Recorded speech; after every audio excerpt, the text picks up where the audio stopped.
Thank you, Bart.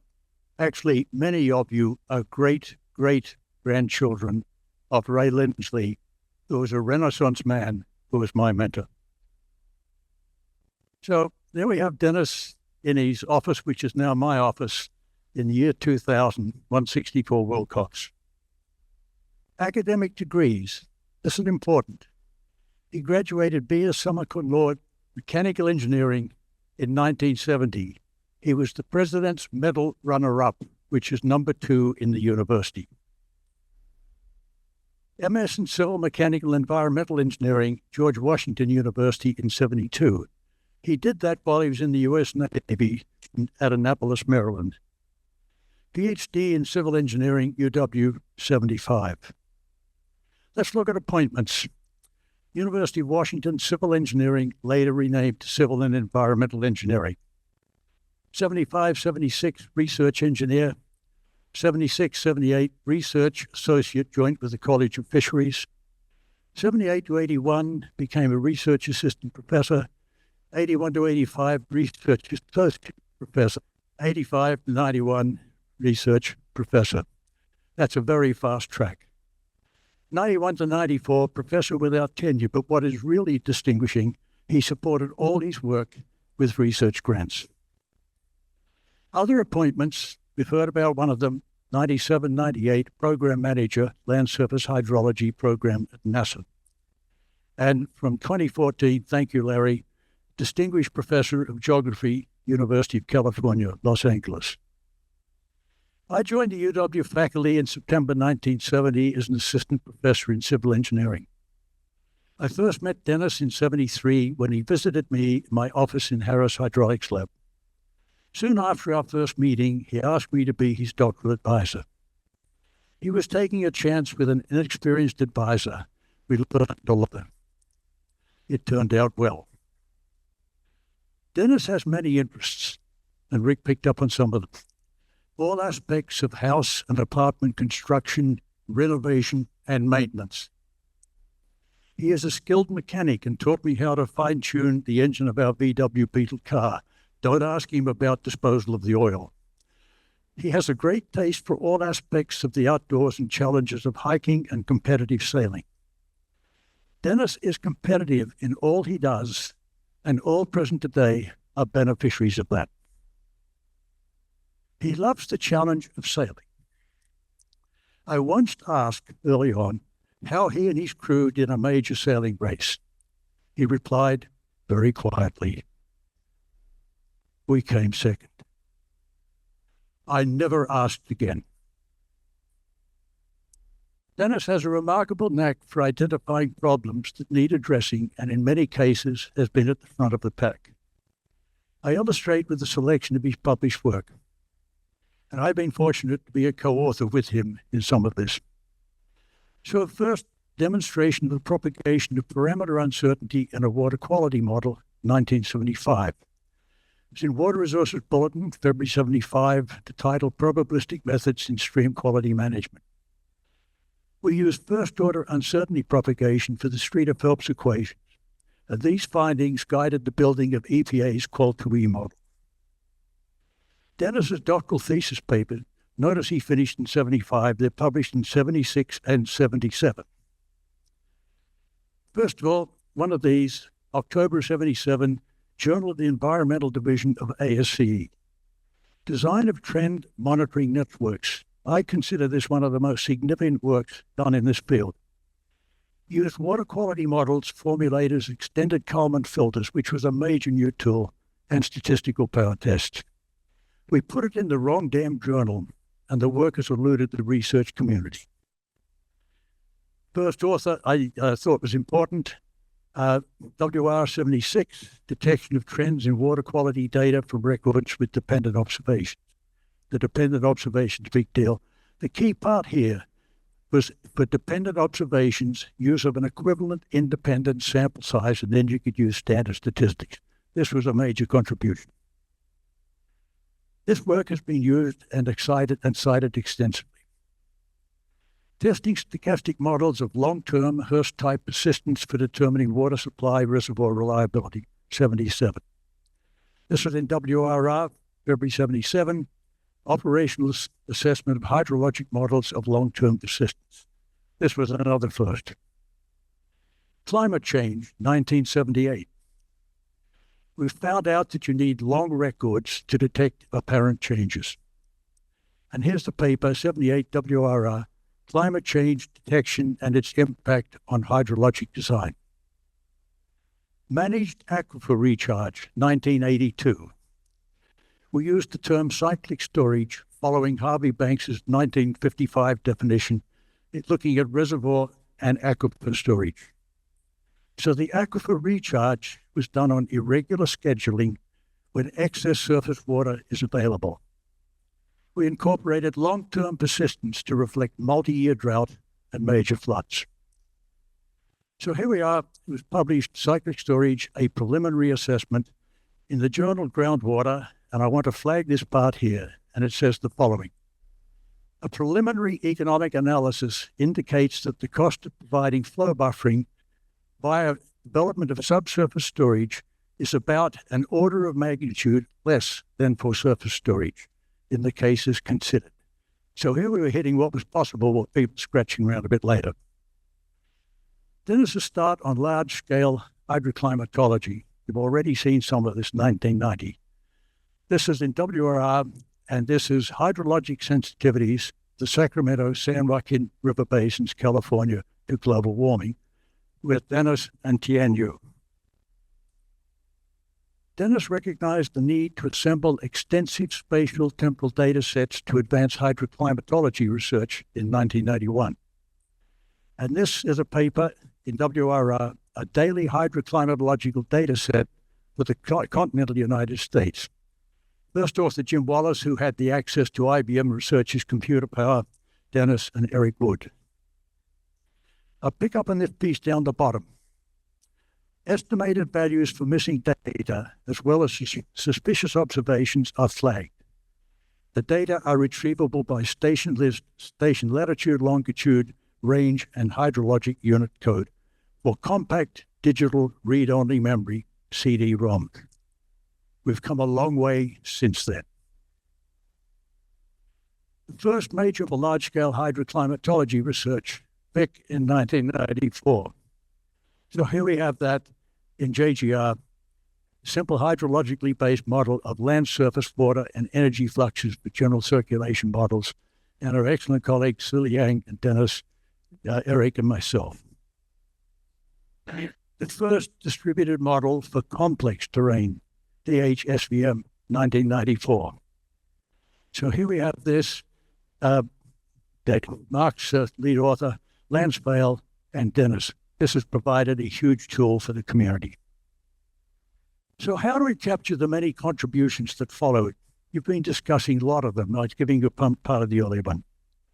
A partial summary of Dennis's many scientific, professional, and leadership contributions was provided by Professor Wilf Broussard in his citation for Dennis in the 2018 AGU Robert E. Horton Medal. Over the past 3 decades, Dr. Lettenmaier has grown to the foremost pioneer in hydrologic land surface modeling. His key overall contribution in this evolution has been to take the lead in the macroscale parameterization of land surface variability as it controls runoff production, integrated with a full land surface energy balance, including effects of evasion. So we look at a happy and memorable occasion. And here we have Horton Medal celebration, Washington, D.C. Some of you will recognize some of these old characters here. Here we have a team, many of you are in this audience today, celebrating that occasion with Dennis. And it was a special one for Sylvia and me, celebrating that as well.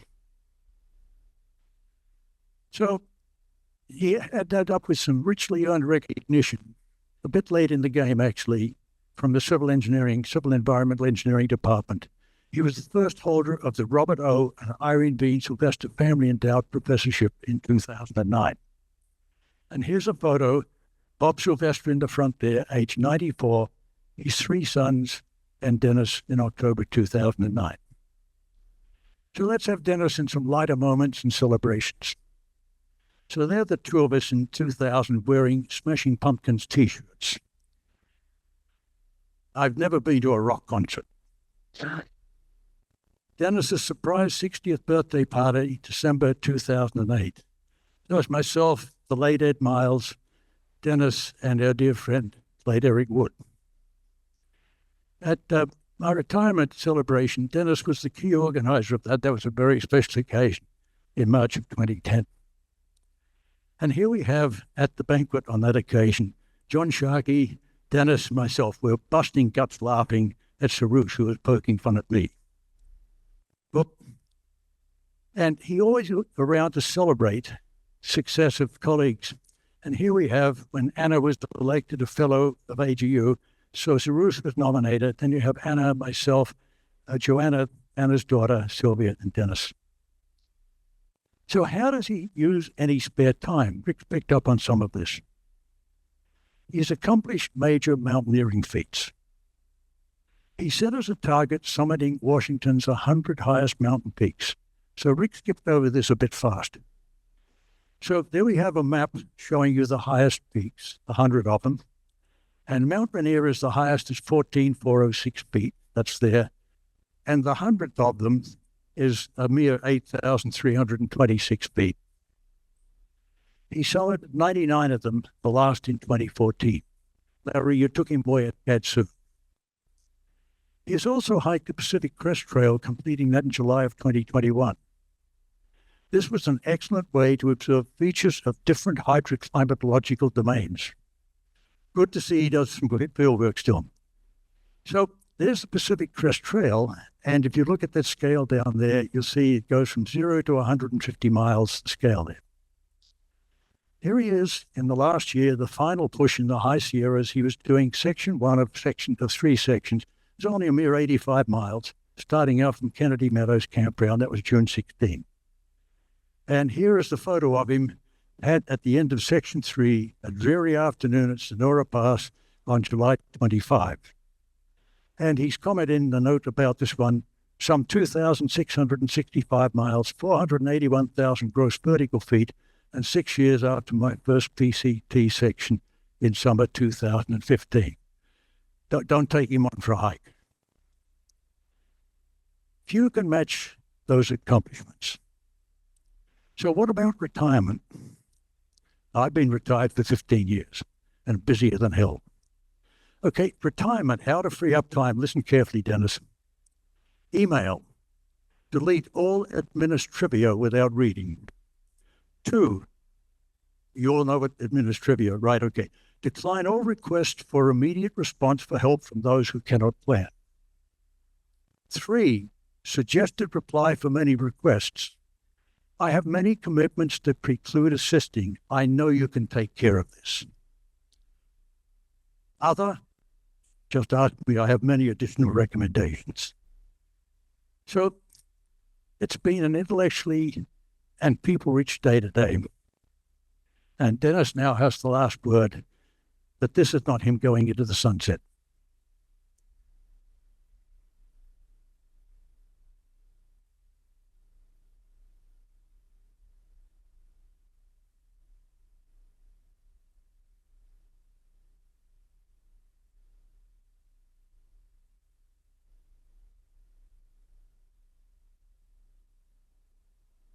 And with that, Dennis Lettenmaier.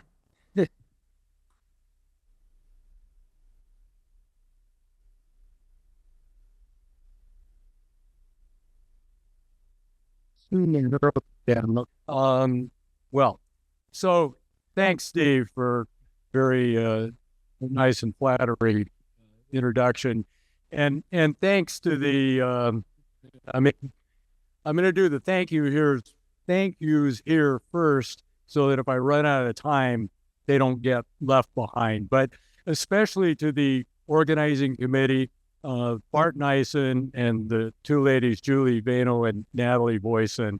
Thank you very, very much. And thank you to all of you for coming. Many people I haven't seen in many years. Thanks especially also to colleagues from UCLA, including I've had 2 department chairs in 10 years. Greg Oken and Larry Smith, who were recruited me to go there. And thank you also, Yang Kang Shu, I think is still here, my colleague from down the hall, who I knew for many years before I went to UCLA. So in terms of, who's done what? I mean, the saying goes that, we stand on the shoulders of giants.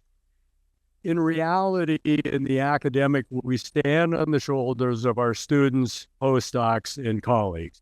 And just how much so, I went through Web of Science citation list, and I parsed them out in two ways. First off, by number of authors, starting at the top, our host, Nyssen, 41 times. Eric Wood, 26. Andy Wood, 21. Going on down there, I won't read all of them to you. But unfortunately, Ted Bone could not be here, but like 8 co-authorships, many of which he was the first author. And many of these, if you go through and look at a number of co-authorships at the time they looked, either UW or UCLA, they're in the teens. And so when I'm telling people, students, what you need to look at, if you're really thinking of a faculty career, this is kind of what the competition is. And I remember Dow was down there at 14. I remember him being very concerned after he'd been working with me for 2 years or something like that. The first paper hadn't come out, and I said, just keep plugging along. I think a couple of those are after he left UCLA, but most of them beforehand. The other way to look at them, citations of co-authored papers. So the interesting thing is if you go to Web of Science, put my name in, you come up with about 60. If you add all the numbers there, you get 67,000, showing you that there's a bunch of those papers where there's multiple co-authors. And that's actually pretty important, because if you look at those papers, there's a number of people in the group that worked together. Sure, there was the lead author, but there were other people who were doing some of the simulation, some of the data analysis, and so on. And I appreciate what Rick said, because a lot of these were really team efforts. So, Eric Wood, 12,000, and I'll say a little bit more about Eric, who sadly passed away a little less than 4 years ago. Jenny Adam, 6,525. So there's actually, well, I don't have the visual here. I'll talk about it in a minute. There's an interesting story behind that. Bart Nyssen, 6,100, and so on. Sue Liang, the Liang et al. Paper we've seen several times. That thing's been cited 3,000 times, but it's interesting. It's 31 years old, cited about 150 times last year. Okay. And there's a couple of other papers way up there. So many people. One interesting one, if you go down to Nicholas Christensen, 1,160, that's on exactly 2 papers. One of them was his master's thesis, which had to do with changes in flows in the Colorado River associated with climate change. The other one was the same topic, was basically an update.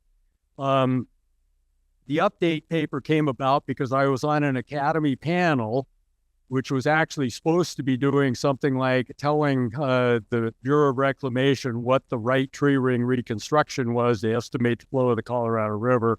Like many of these academy panels, they said that's really the wrong question and did a bunch of other stuff. One of them, though, was to go look at the implications of the most recent IPCC climate projections. And I realized that we had the tools to do that, but we hadn't actually made the model runs yet. So Nicholas had finished his master's degree. He was still around the Seattle area in the summer. He was painting houses or something. And I said, Nicholas, can you come back and go do the model runs and so on to go update this so we got the most recent climate projections? And he said, yeah, sure, I'll do that. So, he spent a few weeks doing it, and I took a few figures and put them in the draft report. And then many people came back and said, well, you can't use this, it's not peer review. I had heard journal S, Hydrology and Earth System Science, from the EGU, which had something they called discussion papers. You send your paper in and it turns into a discussion paper in like 2 weeks, and it looks exactly like a real paper. Then it goes out for review. The discussion, if the paper doesn't pass peer review, the discussion paper basically stays there forever. So we got the discussion paper back, and I said, okay, fine. It's been published. I didn't say peer reviewed. And they said, okay, fine. The real so that paper, the discussion paper is dated 2006. The real paper, after it went through peer review, is 2007. So I also want to make a point here on master's thesis who wrote peer-reviewed journal articles, because, the people who go off to the academic world and get a PhD, you kind of need the papers, right? And sooner or later, you're getting credit for it. They're looking down when you go interview for a job. They're looking for them at promotion and so on. But most of the master's thesis people, and these are only the ones who finished with a master's thesis, not like Laura Bowling, wherever she went, who published her master's thesis, but she went on to get a PhD. So Nicholas Christensen being one of them. Pauline Dote, Marquetta Elsner, Ulysses Hillard, Eric Hooper, Tracy Kenward, John Marsh, Lanini, Jeff Payne, Neil Shaner, and Ben Shaw. I'm sorry? Okay. James. Okay, thank you. All of them did publication quality work on their master's thesis. And if they did an economic analysis and figured out the value of their time to get that thesis beyond just to be able to hand it into the graduate school and get the degree, there's no way it would have penciled out, because I doubt anybody at a consulting firm really cares that they publish a paper, but they did it anyway. And I don't remember hearing any complaints. So thank you to all of them, because early in my career, most of my students were master's students. It was only later, by about the late 90s, where things transitioned most PhD students. Okay, so let's go back now to the beginning of the beginning of the story. I grew up in kind of a boring, residential neighborhood in South Seattle. I went to Mount Rainier High. I have a couple of memories. There's only 3 teachers whose names I can remember. There was Mr. Glenn, who was a history teacher. There was Mrs. Starbird, who was an English teacher, and Miss Burdan was the chemistry teacher. And she was an award-winning chemistry teacher. Remember the one thing, my handwriting was terrible, and thankfully technology has taken away the necessity to actually write anything by hand. But I remember her telling us how to keep a lab notebook, and you had ridiculous detail, and you would write it out. And I remember I raised my hand and I said, Mr. Dad. And she said, and Dennis Lettenmaier, you can type yours on toilet paper. I don't care, but you type. My reputation had preceded me. Okay, so that's one memory. The other one is an assembly at the end of sophomore year. It's 3 years long. You started as a sophomore in those days. And there was an assembly for the graduating seniors. I remember sitting there thinking, I would really like to be in that group and getting out of here. I mean, there wasn't anything terribly wrong with high school, but it was sort of boring. I wanted to be out of there. So the 2 years passed, and en masse, friends of mine who took the math, physics, chemistry, and so on classes, kind of en masse went up to the University of Washington. I think a 2.5 grade point average in high school was good enough to get into UW at that point, so it wasn't really a very big problem. Everybody kind of went there. The next memory I remember is a late September, beautiful sunny day, sitting around outside Frosh Pond waiting for the first class to start. And the first class I remember was Chem 140. And the main memory I had of my undergraduate years is I loved it. They didn't care if you showed up for class or not. They didn't care. In engineering, the flunk out rate was about 50%. And I tell people that the ones who flunked out of engineering went to business administration. I don't think we have many business admin people here. They all made a lot more money than any of us ever would. But, and I sat in the back of the class, and most professors didn't know who I was until the quarter I got pretty good grades. So the 3.5 years went by. I had to do. There was a war on at the time. I spent 2 years in the U.S. Navy, not particularly memorable years. And when I got out, I came back. I enrolled on the side.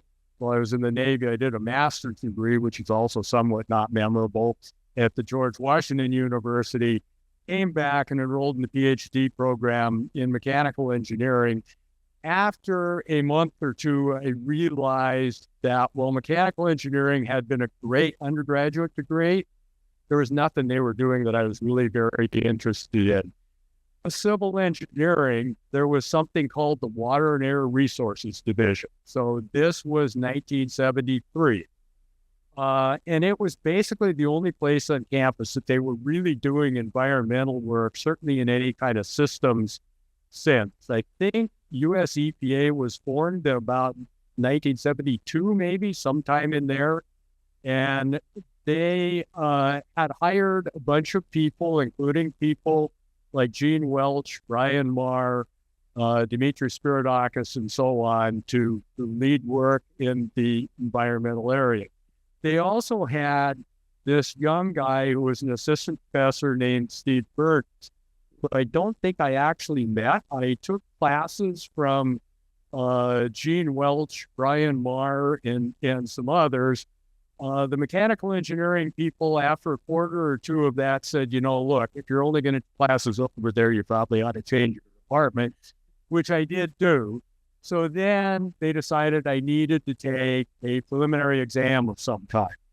Well, I won't go into a lot of details as to my attitude about sort of the sit down or go to the board and derive the equations preliminary exam. They don't often work very well, and they didn't work very well for me. Basically, the committee, which I was possibly Gene Ritchie, Ron Neese, and maybe Brian Marr, I think there were three of them. Basically, I flunked the exam. They waved me through anyway. But Steve has his recollection of when he first met me. Mine is that I got sent out of the room while they figured out what to do. And this was down in the hydraulics lab, somehow where there was a table or something out in front of Ron Neese's office. And Steve was sitting there and asked me something about the exam or whatever. Somehow the discussion led on to, since they did wave me through, that he had this small project that he'd gotten from the State Department of Ecology to do something about monitoring network design for the state's stream quality network. So, particular paper here by the late Wallman at Johns Hopkins on the nation's rivers. It basically said, and this was dated 1970, it was in Science, and I found this. I went to the library, which you had to do in those days, dug a bunch of stuff up. Said basically the data weren't good enough to tell whether the quality of the nation's rivers was getting better or worse. That was the motivation for my PhD dissertation, which got printed. There's probably one in the library somewhere, but these things got printed as Harris Hydraulics Lab reports. Back in the day, this was number 39.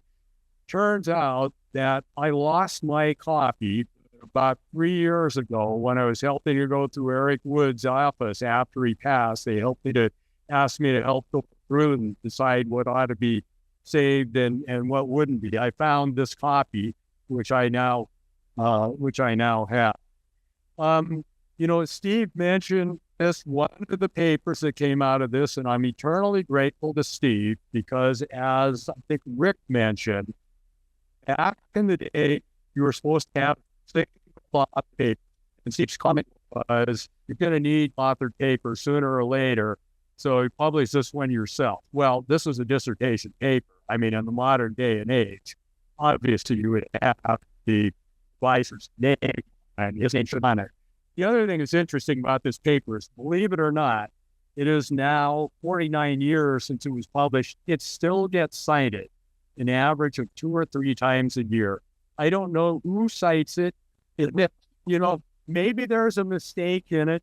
There was one year about 20 years ago it got 8 citations. There must have been something going on, and then it's like 2 or 3, but it almost always gets 2 or 3 citations. I don't understand. So one of the major stepping stones on my pathway was when I finished my degree. I really didn't know what I wanted to do. I hadn't known what I wanted to do when I started the PhD, and I changed fields, and I still didn't know what I wanted to do. But there was this guy, Jeff Ritchie, I met. There was something called the coniferous forest fire, and Jeff was at the time. One of the things they were doing was doing fossil balance basically on a small subalpine lake called Findlay Lake up in the Seattle water supply watershed. He wanted to do a mass balance and estimate the errors of this. He'd gone to Steve. Steve looked at it and saw that there were 4 little trickles of inflows and 1 outflow. I think they gauged the outflow, but there were only sort of spot measurements of the discharge of the inflow, and they probably weren't very good, knowing what the thing looked like. And so Steve told him it was impossible. So Jeff came to me, and I needed the money if I was going to out. So I said, okay, I'll figure something out. So I went to try to find this paper, and it's behind a paywall somewhere. It was in a collection of papers. We did some kind of mass balance. There obviously were assumptions in there.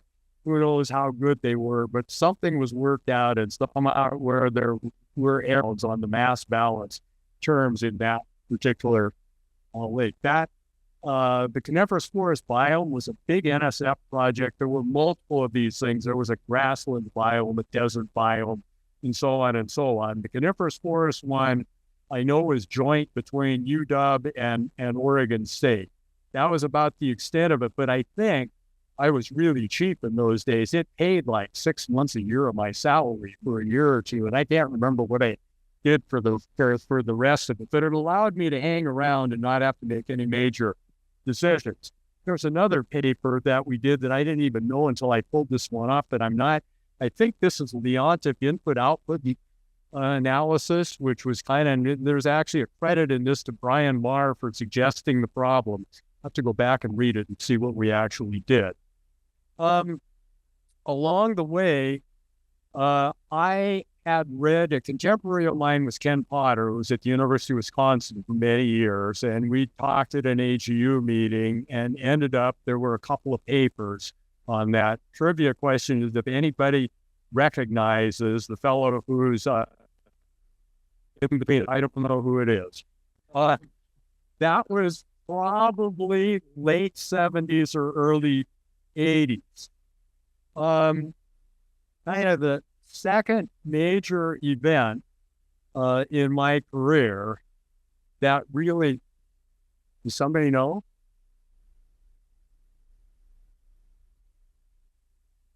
So the name? Okay. Well, thank you for that, because I sure didn't know. I was asked to be on an AGU committee network design. Then as now, the hydrology section had these technical committees. I suspect that Steve was involved in sort of suggesting my name.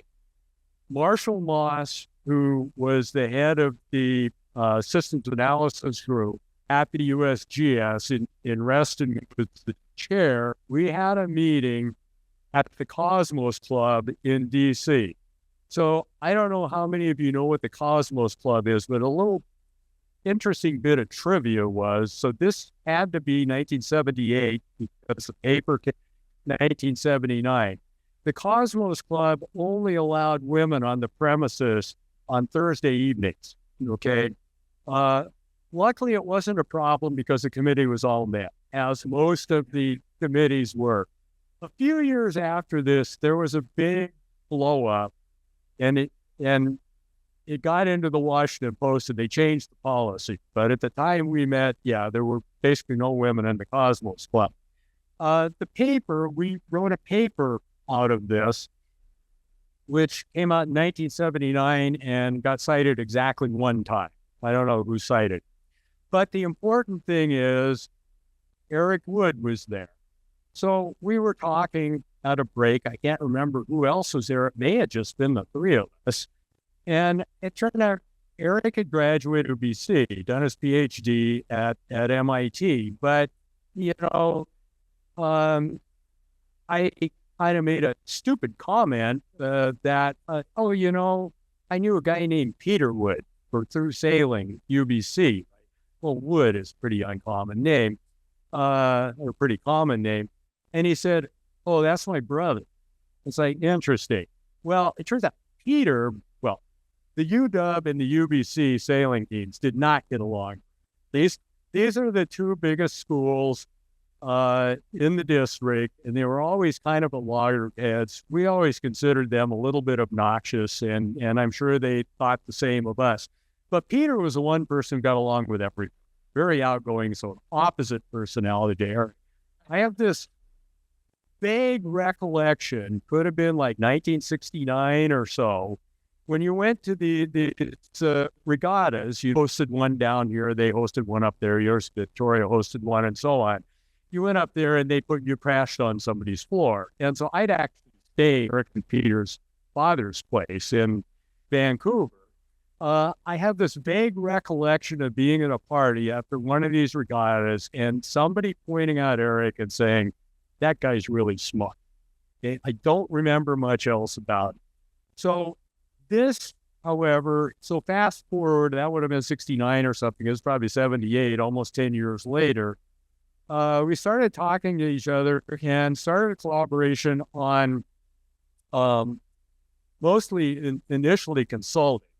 So, they didn't pay. Eric was at Princeton by then. I was at UW. They didn't pay either of us very much. But, if you can make some money on the side, and I will say, my first house basically got built with consulting money. It couldn't save very much on what UW paid me.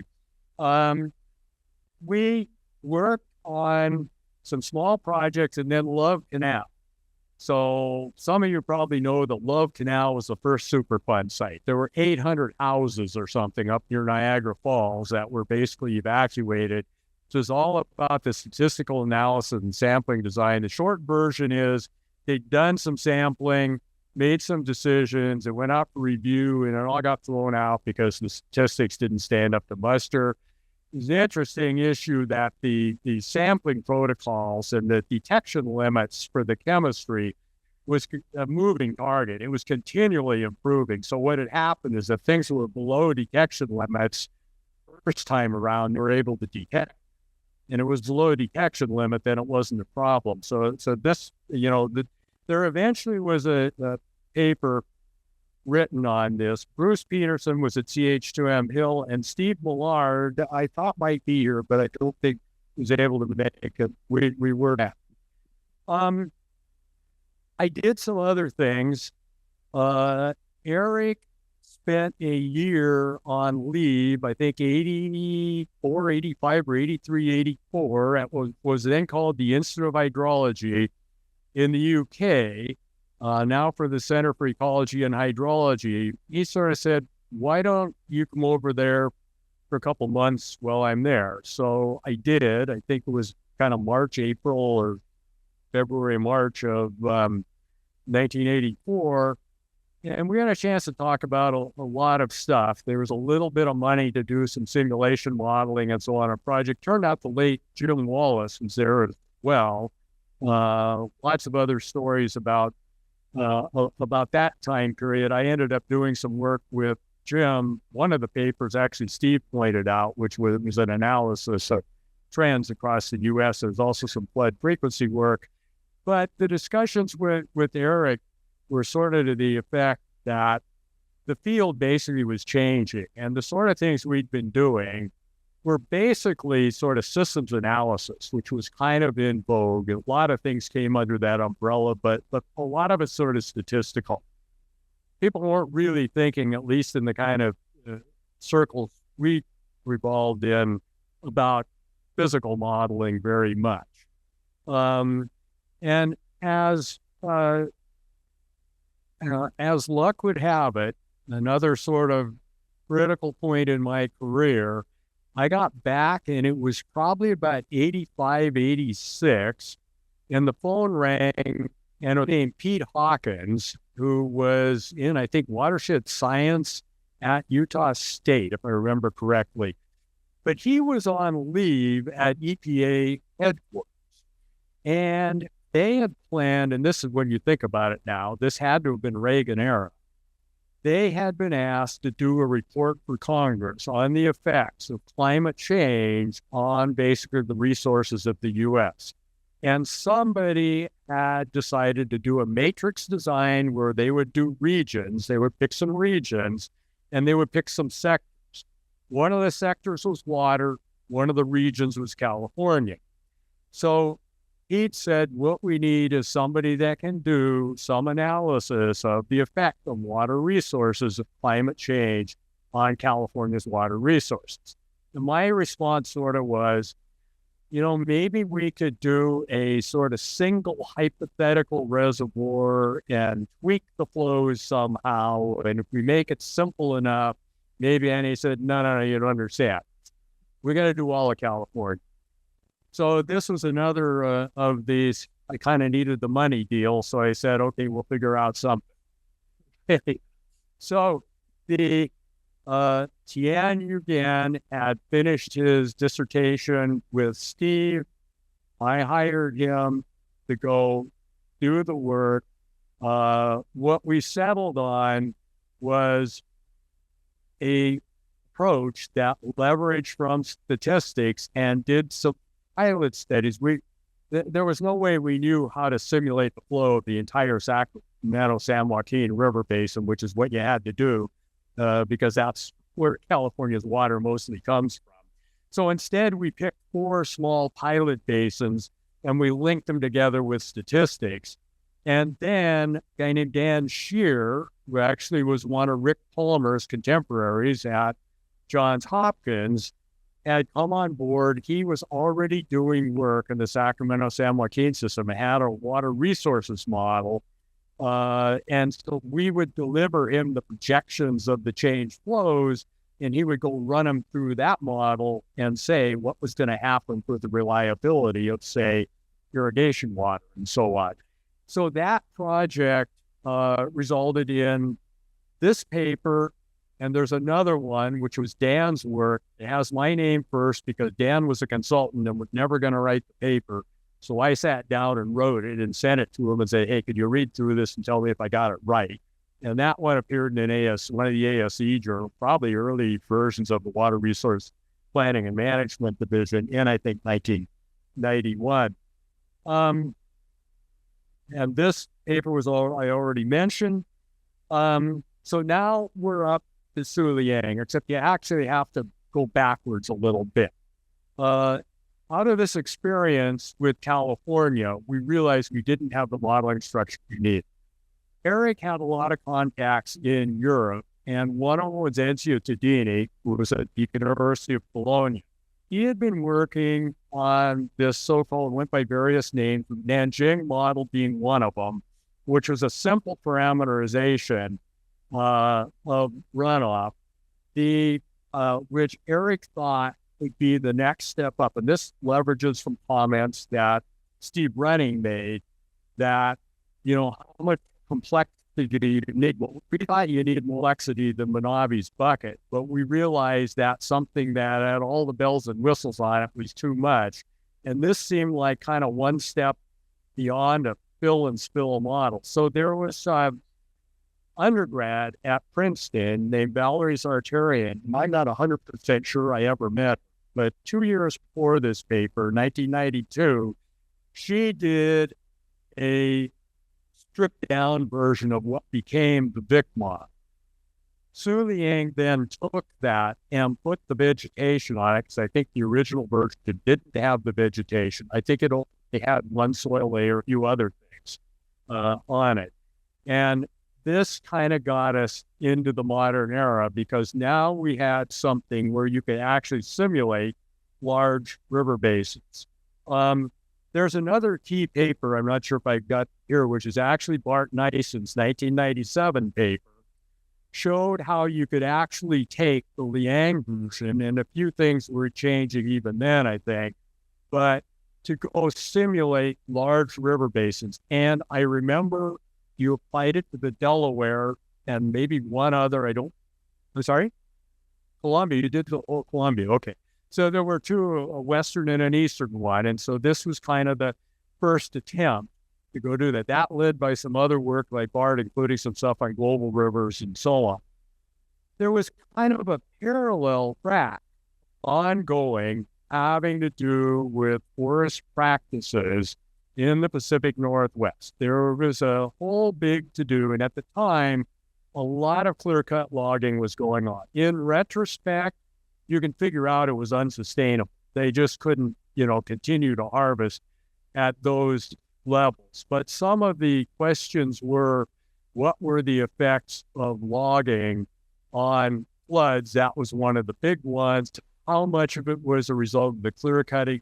How much was a result of roads and so on? And to do that, we realized that we needed a model not like BIC, which could go over the Columbia Basin, but something that could run over something smaller where you could explicitly represent things like how much old growth did you have and how much clear cut and so on.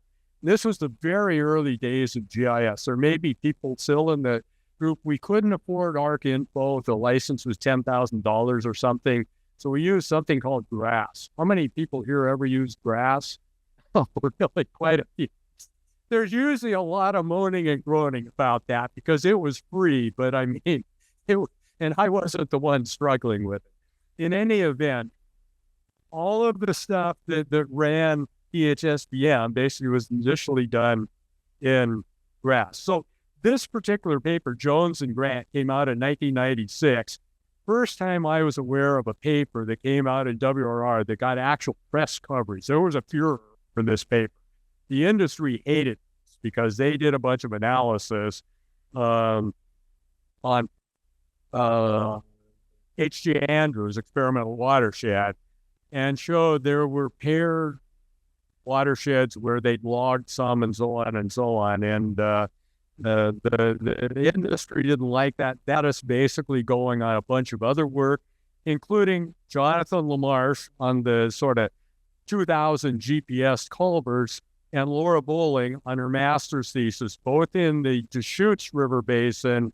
It's the Deschutes River Basin on the west side that flows into Puget Sound near Olympia, not the one in eastern Oregon. So that whole parallel pathway was ongoing.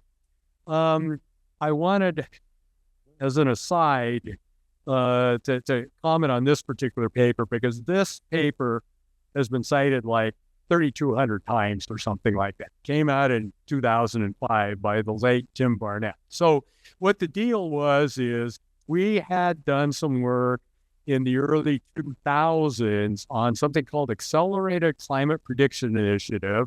Ruby Leung was involved in that as well. It was Tim's brainchild. He got a couple $1 million out of DOE to do this. So we knew Tim. A year or so later, I got a phone call and he said, I got this paper that I was asked to write for Nature. And this was kind of an eye-opener, right? I mean, it was basically solicited. And he said, I got all these review comments back, and I think you were the reviewer because it says we should have referenced all this stuff with Lettenmaier's. And I said, Tim, I have no clue what you're talking about. I don't know anything about the paper. But I said, he explained a little bit. I said, well, we're willing to work with you on it if you'd like. Jenny Adams' desk was right outside my office when we were in Wilson Hall, and she was doing some global modeling. And I walked out and I said, you know what this paper needs is a figure. It needs a figure show where all the snow-dominated runoff in the world comes from. And we need some criteria and so on. The long and the short of it is, she did this figure, which is in the paper, which showed up like everywhere. The snow community actually had never done anything like this, which was a little bit surprising, which is why the paper has been cited a gazillion times. So that was Jenny's contribution. And in retrospect, Tim had said, why don't you guys just take it over? I don't want to miss this anymore. Jenny could have been the first author, but I said, Tim, this is really your paper. Will help with it. I think her career's done pretty well anyway. So we go past this. And this paper I mentioned already, and the global rivers stuff I mentioned already. This particular paper came out of the ACPI. This was Andy Wood's contribution. This paper has been cited a gazillion times too. It's for why you base it. If you do regional climate model, you probably need to do some bioaction and so on as well. The main attribute of this paper is that nobody else ever wrote it, so this is the one that they cite. That is actually the case. This is Nicholas Christensen's on Colorado River. There were actually 3 of these. Nate Van Reenen was a master's, so I think it was a PhD student at the time of Rick's.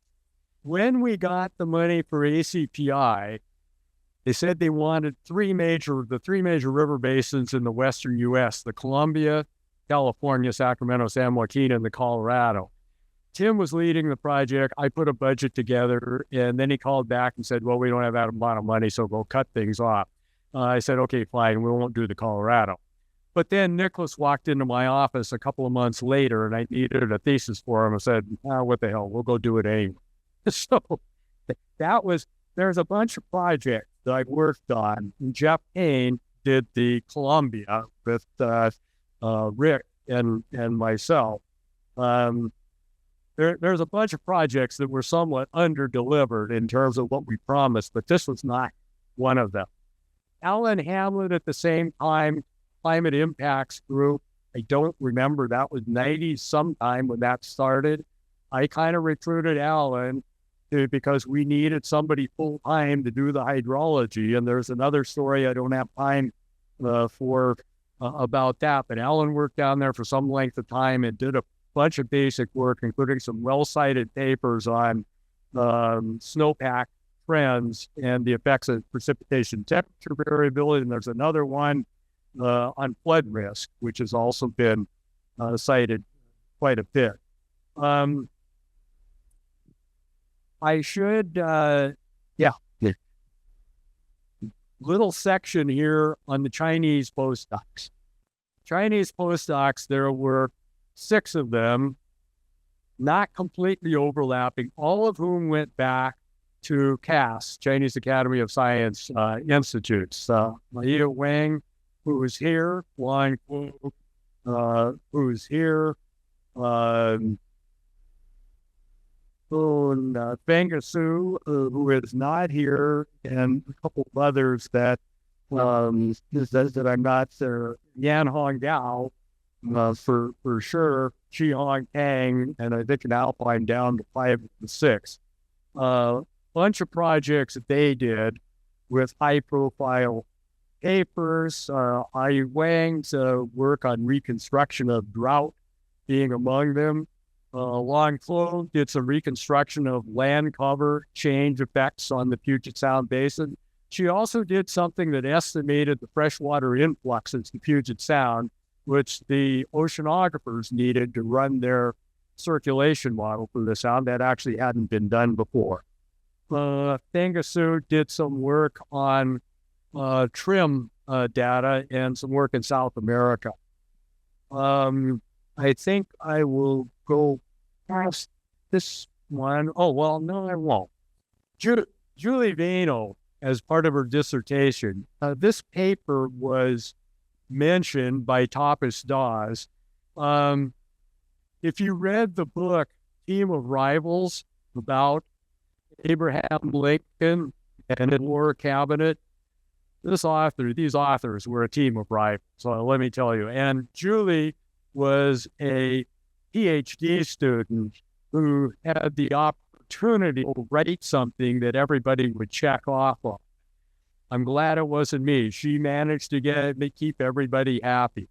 And that there's a bunch more behind that I don't have time. In 2010, I was elected to the National Academy of Engineering. It was a complete shock. the then department chair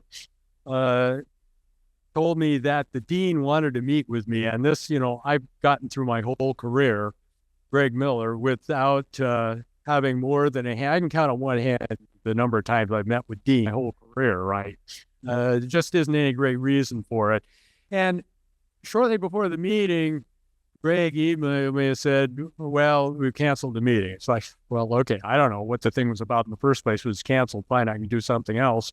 And then the next week, it's like, well, okay, they rescheduled the meeting. You need to go. So I go over there, and there's a room full of people. I walk in the door, and they start whooping and hollering. What is this about? It's like, you've been elected to the academy. It's like, wow, I didn't see that coming at all. This is a shot at the induction ceremony. And I wasn't going to show this because we scanned some photos last week, and this was in my desk drawer. And my wife, Julie, who's in the back, agreed to go get the scans of it. And her first comment when she looked at it is she said, it's all men.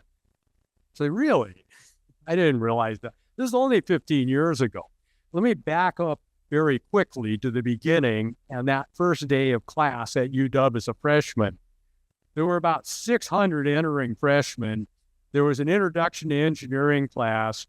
In that class of 600, my recollection is that there were 6 women, and 3 of them were gone after the first quarter. After the freshman year, I did not have a single engineering course where there was a single female in it. The next class ahead in mechanical engineering, there was one woman, I can't remember her name, but we were not in the same class. So, if you look around at the number of people who've talked here, one of the things I'm particularly proud of, and some of it is just standing around as the world sort of changed under our feet, but it's got to be at least 50%. There's just a huge, huge change. In any event, fast forward from there, about 3.5 years, things have been chugging along. Lots of papers get written and so on. And the end of 2013, I was at my 65th birthday, and it's kind of like, okay, what am I going to do next? Back in the day, you retired then. I wasn't really quite ready to retire. And I thought, if I'm ever going to do anything else, now's the time to do it. So Larry said it was a phone call. I thought it was an email. But I'd been spending a lot of time in Arizona doing hiking and stuff with friends down there. It's really nice not being out in the rain and cold in the middle of the winter. And, maybe moving south would be part of the future, at least for the winter. And I wanted to be in the same time zone. So pretty quickly, you're talking about California. And the Bay Area is kind of certainly better than Seattle, but, it's not quite, there. So you're kind of talking about Southern California. So Southern California, all right, where are the 2 places I had any connections? One was UCLA. I'd known people at UCLA in both geography and civil engineering for a long time. The other was Irvine. So I was going to send an email to Larry, who I knew because I funded his first research grad, as he pointed out, and we'd been in contact for some time. And the other place was Irvine, and the obvious connection there was Soroush, who's contemporary of me, I've known forever. Well, I sent the email to Larry, and I never got around to sending the email to Soroush, partly because, luckily, I hope Soroush isn't online. I wasn't sure Irvine really quite, West LA I could sort of deal with. I don't know about Irvine. Sort of seemed a lot like Bellevue to me. And for those of you who live in the Pacific Northwest, you know the difference between Bellevue and Seattle.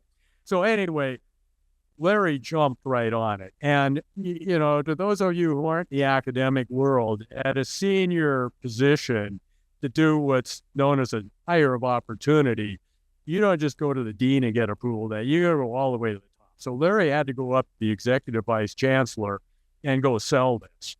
Exactly how he did it, I don't know, but he totally jumped to it. And so I did my only job interview ever, probably a month or so after that. And then the other thing, I understood absolutely nothing of the dynamics of the department. I think Larry was more concerned about the interview than I was, but I got a lot of coaching, and it was to the effect of, You already know the physical geographer's not a problem there, but the department's 60% human geographers, and here's all that. And I remember very specific, the Judy Carney, who is a human geographer, her big thing, she retired a couple of years ago, was something called black rice. Black rice was a big deal in colonial days in the South, and it was grown in Africa. And the slaves that knew how to grow the stuff were in particular demand. So, I learned about that, and I did any postdoc interviewing for a faculty position. I, read up on what everybody was doing and so on, and somehow I promptly passed the test. But knowing now how the department works, it's kind of, those of you in civil engineering at UW know about the not a civil engineer or not an engineer thing. And, Jessica's exactly right. That discussion, it probably still comes up. In geography, it's the not a geographer thing. Well, not only was I not a geographer, I never even had a geography course, right? I don't know how Larry blew that by them, but somehow they did. So going on, and I'm going to wrap up here pretty quickly to sort of the UCLA years. And thanks, Faisal, for the going away luncheon, which was great. And you mentioned that, so I won't go into it. But I still have several copies of that booklet you put together when I left UW. Some of the work, one of the things when I went to UCLA that I determined to do was to move kind of more to applications, especially water resources and things that kind of mattered to the region, and to some extent, California and the Southwest. So Yu Zhao, who's here, one of his dissertation papers on the causes of declining Colorado River stream flows. That's a problem. There's other papers I don't have time to list that others have written on that general topic. So far as along, who I think actually had to leave, but made some comments here. One of his dissertation papers on managed aquifer recharge and groundwater overdraft in California Central Valley. Was very pleased to work with him. Dong-Yu Lee, who was a postdoc, wrote this paper, actually started, I think, before he arrived at UCLA. It was finished while he was there. How much runoff originates in snow in the western U.S.? Very quickly, the reason this paper was written is this is an obvious thing to put in the introduction of your paper, anything to do with snowmelt. Lots of stuff Jessica writes, some of the stuff that we've written. And we were guilty of this too, that there are some papers where nobody really had a defensible number, but there were some wild-ass guesses that found their way into papers. So then you reference the wild-ass guess, which referenced and so on. And it's like, Dong-Yu, you ought to be. And so he put a basically particle tracker into Vic to figure out, at least in model world, what it was. And Zhao and Bond has done some work since then with other models, and they're somewhat consistent. Okay, so that kind of gets us basically to now.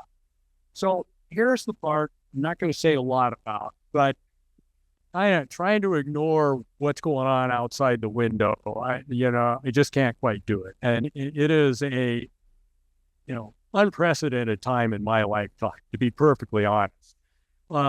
We have a situation with the federal government wanting to put an academic department into essentially receivership and tell them what they can teach and not teach. Just last Thursday, email to all faculty and staff in the UC system that no longer will any diversity statements be allowed in any hiring files. They are gone. Personally, I'm not a huge fan of those, and I usually don't spend a lot of time reading them. But still, it's pretty transparent as to what's going on there. It's like, keep our heads down and hope this stuff goes away. I don't see it going away. I think we're in for a very, very rough ride. In all likelihood, I'm talking to the choir here, so I'm not going to say anything more on this. However, for those of us who are in more senior positions, this is going to be a very difficult time, especially for junior colleagues, and where we are able to help buffer that That can be connections in the private sector. It might be connections outside the country and so on. We really need to do what we can do to go keep from having a real calamity in terms of our next generation of scientists. It's a very, very serious situation, and I'm afraid it's going to get worse before it gets better. Now, one of my grandmother's favorite things was, "This too shall pass," and I hope that's true. But looking ahead in the short term, it looks kind of grim. I don't want to end on a negative note, so let me say one last thing quickly, and Larry alluded to it a little bit. Probably the strongest part of my performance at UCLA has not been undergraduate teaching. I think everybody in the department would agree with that. Greg Oken, did Greg have to leave? Oh, Greg left. Okay. To his eternal credit, our current department chair, after the enrollment in the physical hydrology class kind of went like that and was about to intercept zero, said, why don't you teach an undergraduate research class? So that was actually a lot easier and fit better, and I had them read papers and so on. But still, there were like 3 or 4 students typically in that class, which was okay. You got really good students, but any bean counter trying to, calculate students per dollar or students per anything, those figures look terrible for me. There's no doubt of it. So if you go to this last quarter in January, I go look to see how many, and I teach a graduate class. That had been fine. The graduate class was always great. I go look at the undergraduate class and see how many do I teach, because, if it's not more than 3, they may not let me, I may have to do something else, which I really didn't want to do. And I look and see, and the enrollment's 30. And it's like, what? This is 10 times what it was last year. And within a week, it was up to 37. And so I go to Greg and I say, well, the problem is the way I got this thing constructed, they present papers in pairs and so on and do class projects. And, that's way too many. And he said, well, just go give them some exercise or something and sort of weed out the ones who can't do any kind of analysis. And so I did that. And by week 4, it was down to 12. But it turned out that was the perfect number. And it was 12 at the end of it was the best group of undergrads I've ever had. I still don't understand exactly what happened. And actually enjoyed it. It was unbelievable. So I kind of left out on a high note, feeling a lot better about the whole thing. So just, one last thank you to all of you, because it's really you who have made my career. Thanks.